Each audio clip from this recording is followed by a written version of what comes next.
Happy Tuesday, everybody. This is Jennifer for my Talk to Me Tuesday on June 8th, 2010. I finished my quilt top. Some of you already heard if you're friends with me on LiveJournal, but I'm going to show it here because I'm not friends with everybody, which I would like to be. So if we're not friends, we should friend each other. Anyways, I'm really excited about my quilt, so I'm going to show it. Just a piece of it. It's really big. It actually will fit on our queen size bed to go over the sides and over the bottom. So I'm not going to try to hang it up or anything. I'll see if I can figure out how to put a picture on the end of the full thing, but this is what it looks like. I did Gryffindor color frames. I took the sorting test on Ravelry and it sorted me into Ravenclaw, but I'm partial to Gryffindor. I don't know. I think a lot of us are, but I really am. So I'm happy to be a Ravenclaw, but my quilt is Gryffindor. So I'm calling this my quilt of firsts because as it's not the first quilt I've ever made, it is the first quilt that I've ever paper pieced. It inspired me to design my own pieces, so it's the first quilt that actually has something I designed on it. It's the first quilt that I did like framing work. It's not just squares with stashing around it.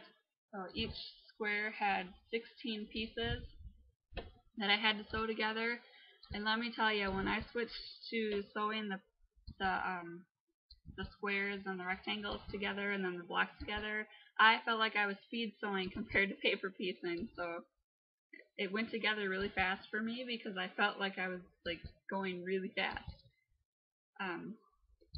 It's the first quilt I've done mitered corners on. They did turn out really well. They don't show up good on the computer screen though, so I won't show that. OpenGen directed me to a thing on YouTube, so thank you for that, Jennifer.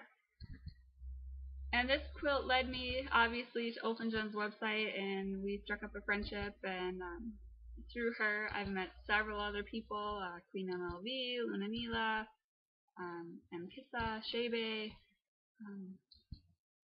Ani Psycho, Vaughn and Maggie. I mean, all these wonderful people. So it's more than just a quilt for me. This, like, it's fantastic, and I'm so happy that it's done. It is going to be entered into the Harry Potter Quilt Top Challenge, so I'll keep my fingers crossed. What else did I do? I made several bookmarks. I picked up thread for these two.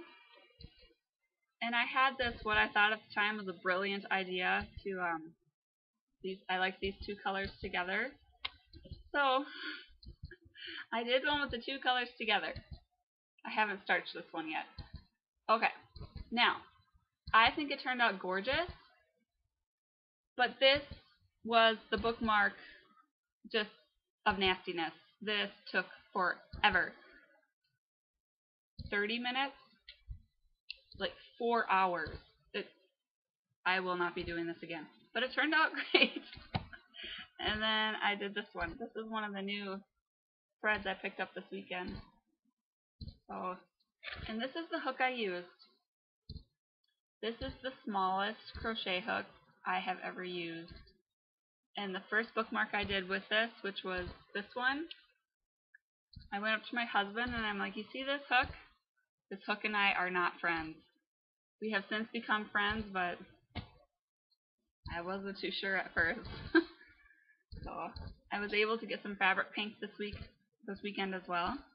And so I have this sweatshirt that I picked up to wear around the house. I was wearing my husband's, and whenever he wanted to wear it, I always had it, so I got my own.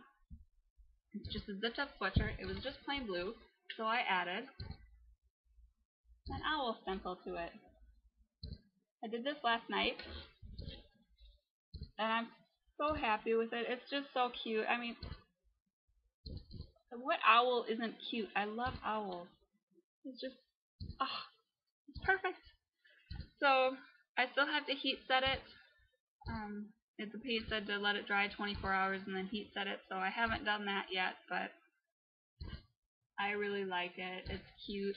I tried to save the stencil, but some of these pieces were so small that they actually tore coming off. So. But I got a new blade for my X-Acto knife, so we're all good, ready to go. It cut that one out nicely, so hopefully by next week I'll have a Ttmt shirt to wear. My neighbor made up some pendants for me. There's 15 of them. I'll just show a few. I'm not exactly sure what she calls this that she used, but they have a little saying on each side. This is one of my favorites because it's got like a quilted look. Yeah, the glare is really hard to see, but she made 15 of these. And so I ordered the chains to put them on through her. They're just going to be like the chain that you see on either dog tags or ceiling fans. And so it's just going to be an inexpensive item. These are to be donated to Red Rock. I thought that was really sweet that she did these. She sometimes watches my videos, so if you're watching this, Sandy, thank you again. And then, Salvation Army in Elk River here taunts me every time I go in there. They have this beautiful blanket hanging up on their wall over their book section with a big sign on it that says not for sale. So, my friend Kirsten went to a garage sale and found the same, well, not the same blanket. It's not their blanket, but it's the same style blanket for 50 cents. And she picked it up for me. I was so excited. I think my heart stopped when she showed it to me. 50 cents. And the Salvation Army will not sell theirs.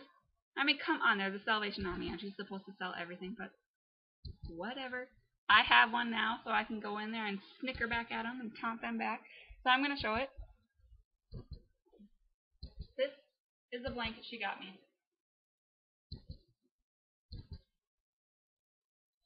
Isn't that beautiful? I just love it. I'm not typically the type of person that hangs blankets on the walls because I feel a blanket is made to be used, but this one I think I'm going to actually hang on the wall. I mean, 50 cents! Can you believe that? 50 cents! Oh, Salvation Army, let me tell you. So, I'm really happy about this.